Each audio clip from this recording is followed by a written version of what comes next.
Hello everyone. जैसा कि हमने पिछली वीडियो में थप रोटी थप दाल उसके जो है एक्सप्लेनेशन की थी, उसके नए शब्द किए थे और शब्दार्थ किए थे। तो आज जो है हम इस पार्ट के जो क्वेश्चन आंसर दिए हुए हैं और जो सारी एक्टिविटीज़ दी हुई हैं आपके लेसन में वो सब करेंगे। तो चलिए शुरू करते हैं। पहला जो आपका क्वेश्चन है, आपका प्रश्न है, वो है कि कोई और शीर्षक का मतलब नाम। नाटक का नाम थप रोटी थप दाल क्यों है? तो पहला क्वेश्चन यही है कि इसका नाम थप रोटी और थप दाल क्यों रखा गया। तो आप इसमें लिख सकते हैं कि क्योंकि इस खेल में जो है या इस नाटक में जो है रोटी और दाल की बात थी या खाने की बात हुई थी, क्योंकि इस खेल में रोटी और दाल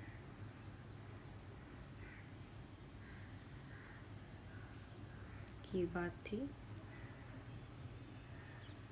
या फिर आप लिख सकते हैं कि खाने की बात हुई थी, इसलिए जो है इसका नाम थप रोटी थप दाल रखा गया। आगे है कि तुम इसे क्या शीर्षक देना चाहोगे। शीर्षक का मतलब जैसे कि आपको पहले ही बताया, नाम। यानी कि अगर आप ये खेल खेलते या आप ये नाटक करते तो इस नाटक का आप कोई और दूसरा नाम देना चाहें तो आप क्या नाम देना चाहेंगे। तो आपकी मर्ज़ी है, आप जो देना चाहें, आपको जो अच्छा लगे वो आप दे सकते हैं। कि जैसे आओ बनाए रोटी दाल, या दूसरा नाम आप लिख सकते हैं रोटी का खेल। आप कोई भी इन दोनों में से एक नाम यहाँ पर लिख सकते हैं, जो भी आपको ठीक लगे। आगे है आवाज़ वाले शब्द। आवाज़ वाले शब्द थप रोटी थप दाल। थप शब्द से लगता है कि किसी तरह की आवाज़ है। जैसे आप किसी चीज़ पे टैप करते हैं या उसको मारते हैं तो एक आवाज़ आती है, उसी तरह से यहाँ पर थप शब्द जो है इसको लेकर भी लगता है कि किसी तरह की आवाज़ है। जैसे रोटी बनाते हुए जब हाथ से उसको थोड़ा सा बढ़ाते हैं तो एक हाथ से दूसरे हाथ की तरफ एक तरह से ताली बजाते हैं तो उससे जो है रोटी बढ़ती है, तो उससे भी थप की आवाज़ आती है। तो इसी तरह से आवाज़ का मज़ा देने वाले और भी बहुत से शब्द हैं, जैसे टप और खट। तो ऐसे ही आपको भी कुछ शब्द यहाँ पर लिखने हैं जिससे कि आपको आवाज़ सुनाई दे या जिनसे आपको आवाज़ आती है। तो कौन से शब्द हो सकते हैं? जैसे कि पट हो गया, खट हो गया, खट जैसे इन्होंने यहाँ पर लिखा भी है, और खर हो सकता है, या फिर आप और भी कोई शब्द अगर आपको मिल रहे हैं तो आप वो यहाँ पर लिख सकते हैं। और जैसे चटपट जैसे बोलते हैं, या फिर खर की आवाज़ हो गई घर घर। गाड़ी चलाते कई बार शुरू नहीं होती तो उसमें से आवाज़ आती रहती घर घर की, तो इसलिए ये शब्द भी आप यहाँ पर लिख सकते हैं। उसके बाद है कौन कौन से खेल। इस नाटक में बच्चे रोटी बनाने का खेल खेलते हैं।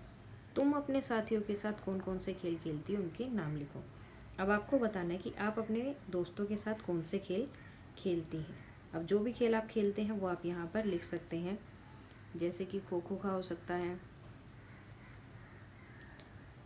कबड्डी हो सकती है, हाइड एंड सीक हो सकता है, यानी कि लुकम मिचाई हो सकती है, या फिर पकड़म पकड़ाई हो सकती है। जो भी खेल आप खेलते हैं वो सब आप यहाँ पर लिख सकते हैं। मैंने यहाँ पर सिर्फ 2 ही लिखे हैं, बाकी के जो खेल आप अपने दोस्तों के साथ खेलते हैं वो आप यहाँ पर लिख सकते हैं। आगे सोचकर बताओ। नीना चुन्नू और टिंकू से दाल ही क्यों बनवाना चाहती होंगी। अब उन्होंने यही क्यों बोला कि हम इनसे दाल ही बनवाएंगे, और कुछ क्यों नहीं बोला बनाने के लिए। तो इसका आंसर ये हो सकता है कि नीना चुन्नू और टिंकू से इसलिए दाल बनवाना चाहती थी क्योंकि उनको दाल बनाना तो दूर की बात, उन्हें आग तक जलाने नहीं आती थी, और वो उसका मजाक बनाना चाहते थे, उन्हें चिढ़ाना चाहते थे। इसका एक छोटा सा आंसर भी लिख सकते हैं कि उनको चिढ़ाने के लिए नीना जो है उनसे दाल बनवाना चाहती थी।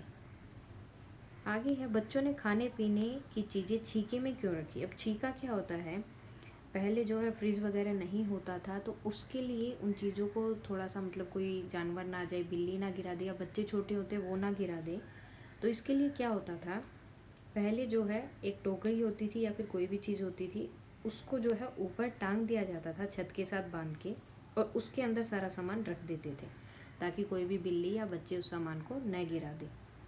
घी हो गया, दूध हो गए, लस्सी हो गई, रोटी हो गई, सब्जी हो गई, सब ऐसे ही टांग के रख देते थे। तो इसीलिए इस तरह से बच्चों ने भी अपनी चीज़ें जो है छीके में रखी, और इस चीज़ को क्या बोलते थे, छीका।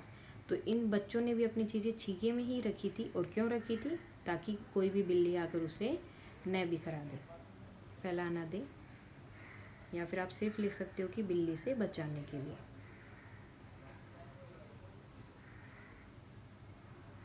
बिल्ली से बचाने के लिए। आगे है, चुन्नू ने दाल को पहले खट्टा और फिर मीठा क्यों बताया। अब चुन्नू ने क्यों बताया, क्योंकि उसको मुन्नी को चिढ़ाना था। मुन्नी ने जैसे उसको दाल दी तो उसने पहले उसे बोला कि यह खट्टी है, और फिर जैसे ही मुन्नी ने उसको गुस्से से देखा तो बोला कि नहीं नहीं, है तो मीठी है। तो उसको चिढ़ाने के लिए, मुन्नी को चिढ़ाने के लिए। तो ये आपका एक हो गया है। उसके बाद आगे के क्वेश्चंस। तुम्हारी बात। अब तुम्हारे घर में खाना कौन बनाता है। पहले तो आपको ये आंसर अपने अकॉर्डिंग ही देना है कि आपके घर में खाना कौन बनाता है। जो भी बनाता है आप उनका नाम यहाँ पर लिख सकते हैं। पापा बनाते हैं, मम्मी बनाती है, बहन बनाती है, या फिर दादी। जो भी आपका घर में खाना बनाते हैं वो आप यहाँ पर लिख सकते हैं। उसके बाद आप उनकी क्या मदद कर सकते हैं, आपको बताना है। तो आप क्या मदद कर सकते हैं उनकी, आप उनको सब्जियां धोकर दे सकते हैं, धोकर देना, या पानी लाकर दे सकते हैं। जैसे सब्जी बनाने के लिए, आटा गूंदने के लिए पानी की ज़रूरत होती है। और भी जो आपको लगे कि आप कर सकते हैं, जैसे कि उन्हें किसी और चीज़ की ज़रूरत है तो आप उन्हें लाकर दे सकते हो, बाज़ार से उनके लिए चीज़ें लाकर दे सकते हैं। तो ये सब काम आप कर सकते हैं। आगे है कि आप कौन से काम करते हैं, यानी कि उनकी मदद किस चीज़ में करते हैं वो आपको बतानी है। तो आप क्या कर सकते हैं कि मैं सलाद काट देता हूँ या काट देती हूँ, जो भी है, सलाद काटना। उसके बाद आप दूसरा कर सकते हैं कि सब्जी भी धो देते हैं, या फिर बाज़ार से अगर सब्जी लेके आनी है तो वो भी करते हैं। बाज़ार से सब्जी लाना। आप जो काम अपनी फैमिली की या अपने मम्मी की, पापा की खाना बनाने में जो हेल्प करते हैं वो आप यहाँ पर बता सकते हैं।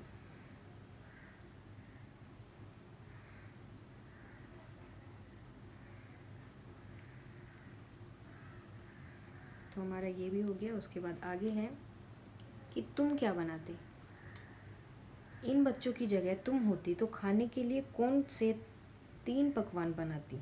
अब इन बच्चों ने जो है रोटी दाल था वो उन्होंने बनाया। अगर इनकी जगह तुम होते तो कौन सी चीज़ बनाते और उन्हें बनाने के लिए किन किन चीज़ों की ज़रूरत पड़ती, पता करो और उनकी सूची बनाओ। अब आपको जो चीज़ें पसंद है आप तो वही बनाएंगे। तो ऐसी जो चीज़ें आप बनाएंगे वो आप यहाँ पर लिख सकते हैं। पहले तो जैसे कि पूरी, आपको जो चीज़ पसंद है वो आप यहाँ पर लिख सकते हो। मैंने पूरी लिखा है। तो इसके लिए किसकी ज़रूरत होती है, आटा, पानी और रिफाइंड मतलब तेल हो गया एक तरह से, या फिर आप घी का यूज़ भी कर सकते हैं। उसके बाद जैसे रायता हो गया। अब रायते के लिए क्या चीज़ चाहिए, दही, नमक, और जिस चीज़ का रायता बना रहे हैं, अगर बूंदी का बना रहे हैं तो बूंदी का रायता, और अगर आप सब्जियों का रायता बना रहे हैं तो सब्जियां। उसके बाद आप यहाँ पर खीर भी लिख सकते हैं। अब खीर में क्या क्या चीज़ चाहिए होती है, दूध, चीनी, चावल। तो ये वो चीज़ें हैं जो मुझे पसंद है, मैंने उनका लिख दिया कि किन किन चीज़ों की ज़रूरत होती है। अब आपको जो चीज़ें अच्छी लगती हैं उनका आप यहाँ पर लिख सकते हैं कि ये चीज़ें बनाते और उनके लिए किन किन चीज़ों की ज़रूरत होती वो आपको यहाँ पर लिखनी है। आगे है मट्ठा बनाएं। सरला ने कहा मैं दही का मट्ठा चला दूंगी। दही का मट्ठा चलाने का मतलब है, अब इन्होंने उसका मतलब बताया कि दही का मट्ठा चलाने का मतलब क्या है। दही बिलोना, दही से लस्सी या छाछ बनाना, यानी कि जब दही को अच्छे से मिलाया जाता है, मिक्स किया जाता है तो वो क्या हो जाता है, दही का मट्ठा बनाना। मट्ठा एक तरह से हो गया आपका लस्सी या छाछ। सरला को इस काम के लिए किन किन चीज़ों की ज़रूरत होगी उनका नाम लिखो। अब उसको ये चीज़ बनाने में किस किस चीज़ की ज़रूरत होगी वो आपको बताना है। तो उसमें किस किस चीज़ की ज़रूरत होगी? एक तो दही चाहिएगी, क्योंकि दही से ही मट्ठा बनता है। हांडी चाहिए, एक बर्तन चाहिए जिसको हांडी बोलते हैं। अगर बहुत ज़्यादा दही होती है तो उसको बिलोने के लिए या उस दही से लस्सी बनाने के लिए बड़े बर्तन की ज़रूरत होती है, जिसे हांडी बोलते हैं। उसके बाद क्या चाहिएगी? मथनी, मथनी या फिर रई, जो कि दही को अच्छे से मिक्स कर देती है। उसके अंदर जैसे आप पानी डालोगे तो इतनी अच्छे से उसको मिला देती है कि आपको पता ही नहीं चलता। जैसे अगर नॉर्मल दही है बनी हुई है तो आप उसके पीसीस कट कर सकते हैं, लेकिन जब उसको मथते हैं तो वो बिल्कुल सॉफ्ट हो जाती है, मिक्स हो जाती है, लिक्विड सा बन जाता है। तो उसके लिए जो है मथने की ज़रूरत होती है, रई की ज़रूरत होती है। उसके बाद उसमें पानी, क्योंकि इतना गाढ़ा लिक्विड आप नहीं पी सकते तो उसमें पानी की ज़रूरत होगी। फिर उसके अंदर आप बर्फ़ डालेंगे ताकि वो ठंडी भी हो। फिर आपका मन है कि आपको मीठी लस्सी पीनी है या मसाले वाली छाछ पीनी है। अगर आपको मीठी लस्सी पीनी है तो आप उसके अंदर चीनी डाल देंगे, और मसाले वाली पीनी है तो आप उसके अंदर मसाला डाल देंगे। उसके बाद है बिलोना, घोलना और फेंटना। इन तीनों में फ़र्क क्या है? अब इन तीनों में कोई ज़्यादा फ़र्क तो वैसे नहीं है। तीनों का ही मतलब क्या होता है? चीज़ों को मिक्स करना। अब दही को जो है बिलोते हैं ताकि उन चीज़ों को अच्छे से मिक्स कर दिया जाए, एक दूसरे के अंदर मिला दिया जाए। मतलब दही को ही ऐसे ही अच्छे तरह से बिलोते हैं कि वो अपने अंदर ही बिल्कुल लिक्विड फॉर्म में हो जाती है। उसके बाद होता है घोलना। घोलना मतलब जैसे दूध में चीनी,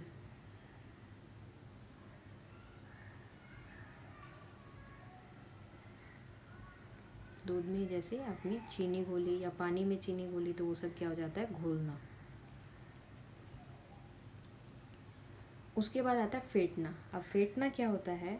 फेंटना होता है जैसे आप दही को एक तो आपने बिलो दिया, यानी कि वो पूरी तरह से लिक्विड बना दिया, उसमें थोड़ा सा पानी मिलाया, उसको बिलो दिया और वो पूरी तरह से लिक्विड बन गई। एक दूसरा होता है फेंटना। फेंटना जैसे आप दही में बेसन या पानी में बेसन है, जो पानी में बेसन, अब कई बार जब हम बेसन को जो पानी के साथ मिक्स करते हैं तो क्या होता है? उसके अंदर छोटे छोटे लम्स बन जाते हैं, गुठलियाँ सी बन जाती हैं बेसन की ही। तो उनको जो है ख़त्म करने के लिए उनको अच्छी तरह से फेंटा जाता है। चम्मच से लगातार बहुत देर तक हिलाते रहते हैं ताकि जो है उसके अंदर लम्स ना आए, वो गुठलियाँ ना बने, तो उसे बोलते हैं फेंटना। अब आपको किन्हीं दो चीज़ों के नाम बताने हैं जिसको बिलोते, घोलते और फेंटते हैं। अब बिलोने में कौन सी चीज़ें आ जाएंगी? एक तो आपकी दही थी, दूसरा दाल। जब दाल बनाते हैं तो उसको पानी के साथ मिक्स करने के लिए उसको अच्छे से फेंटते हैं मथनी के साथ ही। अब इसमें क्या हो सकता है घोलने में? दूध में चीनी और पानी में नमक, ये चीज़ें जो हैं घोली जाती हैं। उसके बाद है फेंटना। फेंटने में क्या आ सकता है? पानी के साथ बेसन,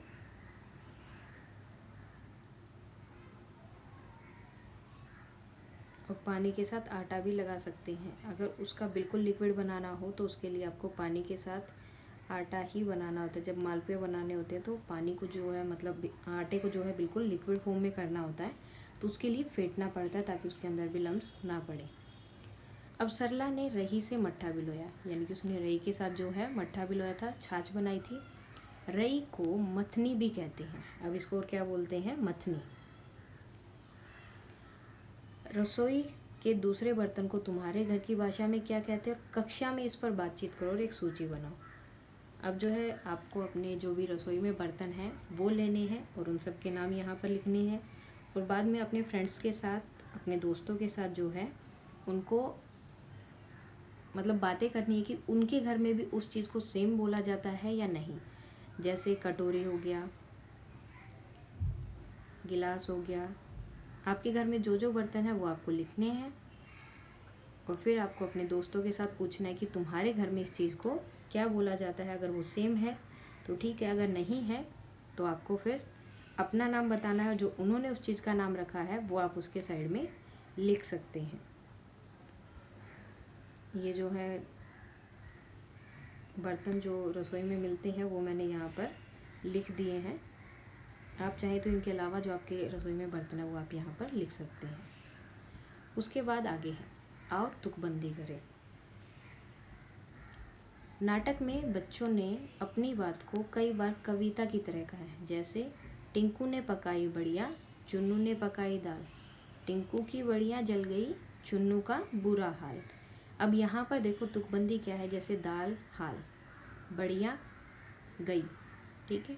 अब तुकबंदी क्या होता है, तुक वाले शब्द, जैसे कि हमने पहले भी किए हैं, तुक वाले शब्द जिनका लास्ट अक्षर जो है वो बिल्कुल सेम होता है। जैसे कि आज क्या कर सकते हैं, आज आपने कर लिया, आज का क्या हो जाएगा, काज, नाज। आप जो भी करना चाहें मतलब सेम होना चाहिए। तो ऐसे ही यहाँ पर कुछ पंक्तियाँ लिखी हुई हैं, आपको इनका बताना है कि इनके आगे की लाइन क्या हो सकती है आपके अकॉर्डिंग। घंटी बोली टन टन टन। अब ऐसे ही आपको आगे वाली लाइन बनानी है, तो इसका क्या बना सकते हैं कि चूड़ी खनकी। अब चूड़ी कैसे खनकती हैं, खन खन खन, तो सेम हो गया। ऐसे ही आगे है आपका, कहाँ चले भाई कहाँ चले, 2 3 नहीं 4 भले, 4 भले। आप इसकी तरह इसकी जगह कुछ और भी बना सकते हैं, जैसे कि कहाँ चले भाई कहाँ चले, यहाँ नहीं वहाँ चले, कुछ भी कर सकते हैं आप, जो आपको ठीक लगे। रेल चली भाई रेल चली। अब रेल चली भाई रेल चली, इसका आप क्या कर सकते हैं कि छुक छुक करती रेल चली, छुक छुक करती रेल चली। आपको जो लास्ट वाला शब्द है उसके जैसा ही कोई शब्द यहाँ पर लेकर आना है। कल की छुट्टी परसों इतवार। अब इसके आगे क्या बनेगा कि क्या होगा जब आएगा सोमवार, क्या होगा जब आएगा सोमवार। रोटी दाल पकाएंगे, सब मिलकर खाएंगे। तो ये होते हैं आपके तुक वाले शब्द, जिसमें जो है बिल्कुल सेम सेम चीज़ें, जो आखिर का जो आपका शब्द होता है उसकी जो है मात्रा है या कोई भी है शब्द है अर्थ है अक्षर है वो सेम आना चाहिए, उसे हम बोलते हैं तुक वाले शब्द। ऐसे इन्होंने तुकबंदी करने के लिए बोला तो हमने तुकबंदी कर दी और इसका ये बना दिया है। तो आज के लिए हमारा इतना ही है। ये जो आपका लेसन है थप रोटी थप दाल, उसकी एक्सप्लेनेशन हम पहले कर चुके हैं और ये इसके क्वेश्चन आंसर थे। Thank you.